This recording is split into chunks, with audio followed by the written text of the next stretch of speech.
What's going on, my friends? I hope you're well. Just sitting here chilling on the porch a little bit, taking a little break from doing some music. But other than that, I'm doing great. I'm a lot better. Over the last couple weeks, I had a little slow getting back to normal after my little car wreck I was into. I guess I told you that a car ran a stoplight and hit another guy and myself a couple weeks ago, but I'm doing great. I'm doing real well, actually. I'm just trying to make sure that my car is fixed. That's another frustration. I'll be probably going rounds between the insurance company and that body shop to make sure my car is done right. I'm very easy to work with. One of the most easy, probably the easiest people to work with on planet Earth. But when it comes to putting the right parts on my car, I expect it done. Especially anything mechanical. I expect it factory, but that's a whole different subject. So anyway, I just wanted to get on. I was had a little time to kill the day before a dentist appointment, and I was at Guitar Center playing on a Les Paul studio session. I've been looking at those and I love them, but it'd be a while. I'm not spending a couple of grand on a guitar that I'll use it. I love it. And Les Paul gives me a really good sound I love with heavy riffs, doing heavy stuff. It's a big difference. It serves its purpose between a Fender and that. But, we had to get out of there. I was going to get myself in trouble. That stuff's expensive. I still need to sit down with that MPC that I bought. I hate to admit that I have not put my hands on, and that's not good. We need to, I think a lot of it's, I've just been so busy with music lately. There's a lot of stuff coming at me, which is good. We got briefs. It's coming at me. I love that. I've got one publisher. I've got to get some dramedy tracks by the end of April. The publisher I wrote a dramedy album for loved it. I think I mentioned, came back, wanted me to do a spinoff. I got to finish that. And I've had a couple of briefs in between trying to get some stuff done, but other than that, it's going well. I guess it's a good problem to have when you're doing sync licensing and stuff, just music in general. And it'll be a good one for you, and you need to embrace that. I think it would be cool. But anyway, I wanted to get on and talk about something real quick. I thought it was really cool. If you are following the people I referred you to, you saw that video the other day from Jesse at Sync My Music. And he talked about having a mobile rig. And I tell you, the best advice I can give you is simply this.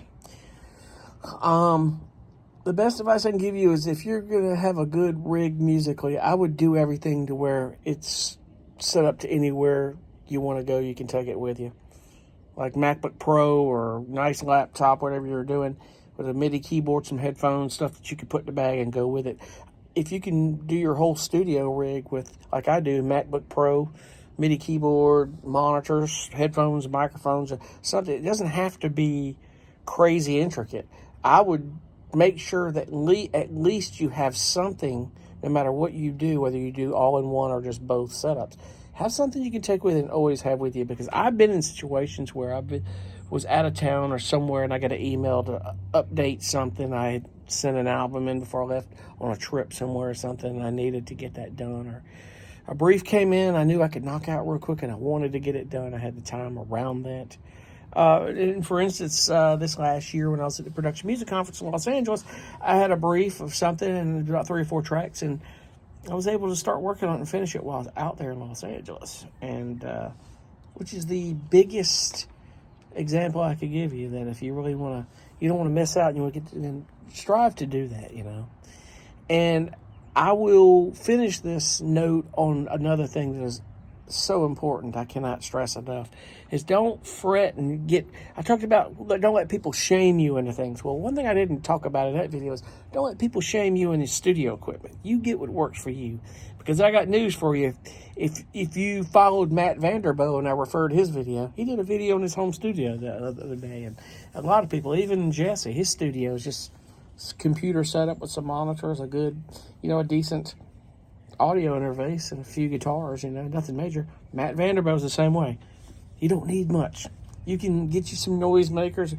You get what works for you, whatever you want to do. You don't have to spend thousands of dollars in monitors and outboard gear. You don't need all that. You don't have to spend thousands of dollars in guitars and all this stuff. You do what works for you and go for it. But don't think you've got to spend gobs and gobs of money on all this stuff.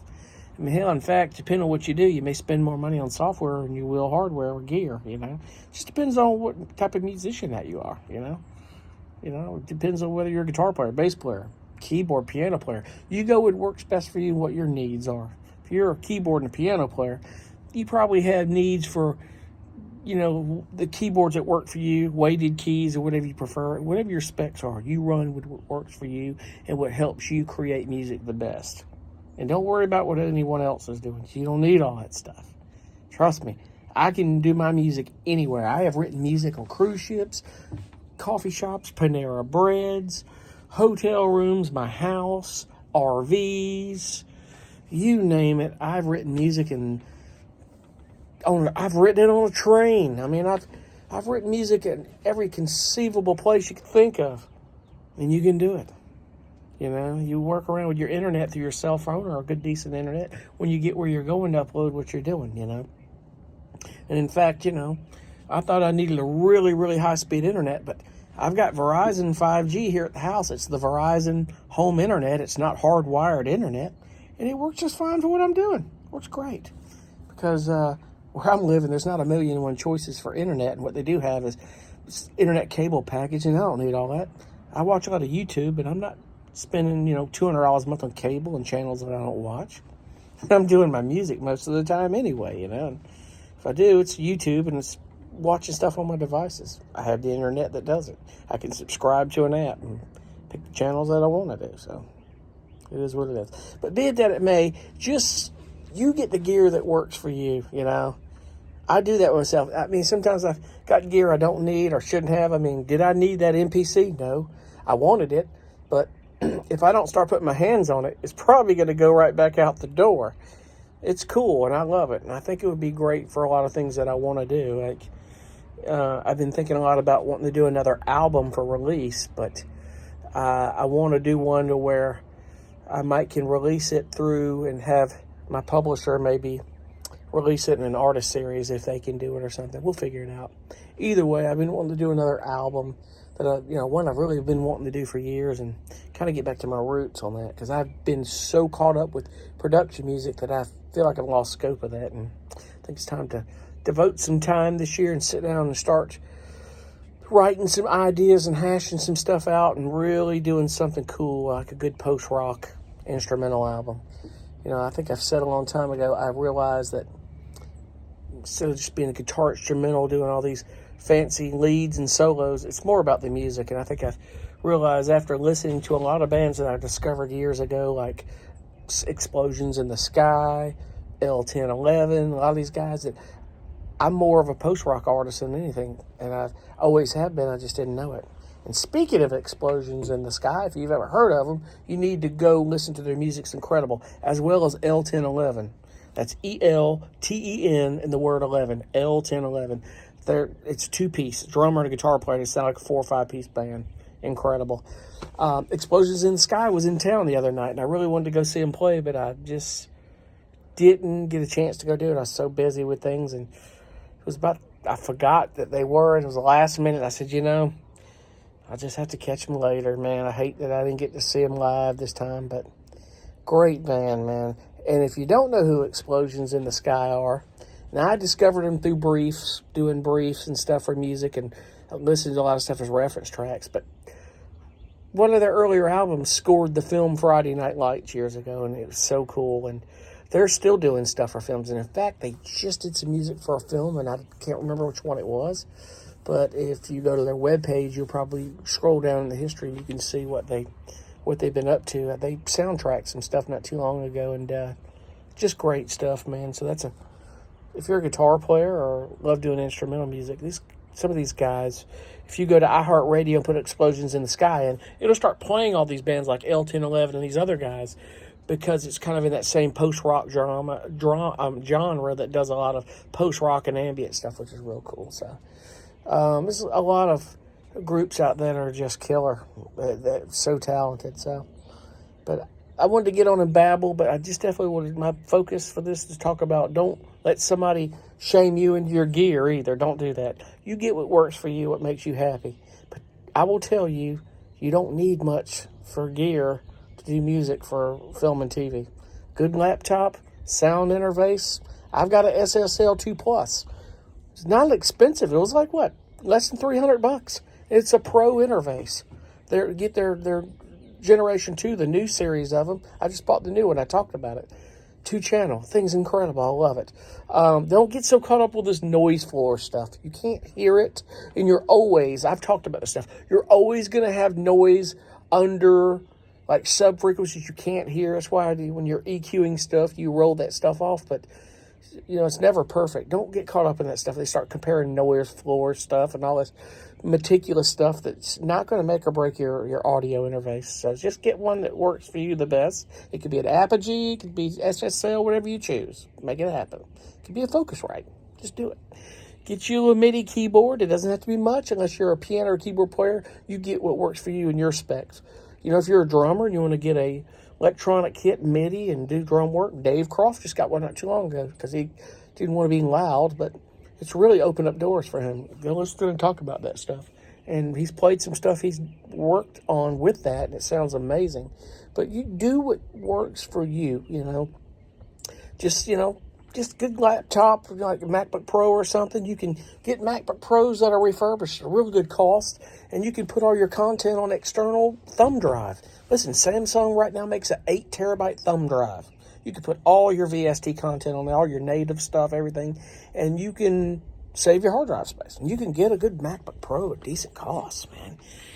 Get you some good headphones. I've got some Beyerdynamic DT770s. They're really good. I mean, if I were you, I would get some good Sonys or something that are closed back.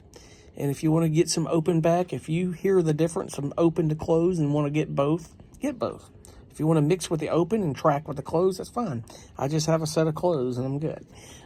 Get you some monitors decent. I've showed you my IK Multimedia iLouds. I love those things. Did I have to get the ones I've got now? The MK, I forgot what you call them. No, I probably didn't. I probably would have been fine with what I had. And they're awesome. I love them. But I reference and mix a lot on my Bose. It's home audio. Bose is good quality, but it's, when you're mixing, you want to mix into real world audio because that's what you're trying to make sure sounds the best.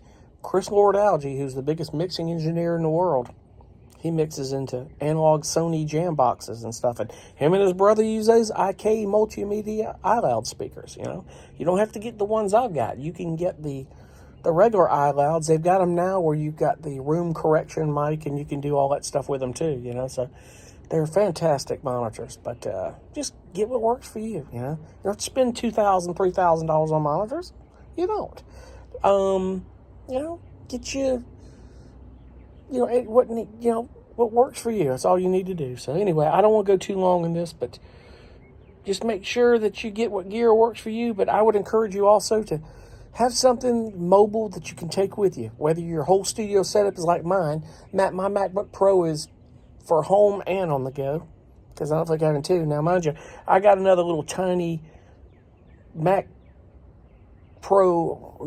Mini. I can't remember. It was I don't know if it was a MacBook Air or what it was, but I do it because it's so tiny. I just put it in a little pouch and go with me. It's easier to go on the go. But did I have to buy that? No, but I got it anyway. And it's proven to help me, a lot. Like when I'm on 2 or 3 day quick trips, I'll take it with me, set up my whole rig. In fact, I was thinking when I was on my cruise back in January, probably should have just taken that with me. I'd have probably been a lot lighter to carry around, But these are the things you got to think about. You don't have to complicate it. And we're in a day and age where technology's allowed us to do these things. It's made things easier for us. It's really cool. So pick your poison, folks, and make it happen. If you got any questions, let me know. And if I can't answer it, I know who can, or I'll find somebody who can, refer you to somebody. And I appreciate you for watching. We'll see you guys on the next one. Be cool. Bye.